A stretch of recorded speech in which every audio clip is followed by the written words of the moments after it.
Clóvis vota sim. Gladys Frisso, como vota? Eu voto sim, Senhor presidente. Obrigado, Gladys Frisso. Rafael Bueno, está escutando?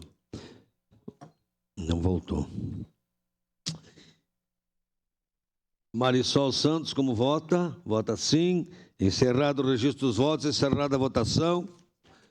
O requerimento 58/2023 foi aprovado por unanimidade.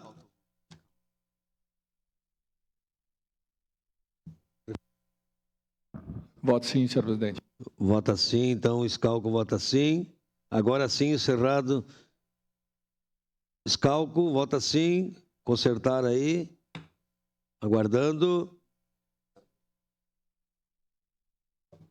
Agora sim, Schalco vota sim. O requerimento 58/2023 foi aprovado por unanimidade, com a ausência de Rafael Bueno. Em primeira discussão.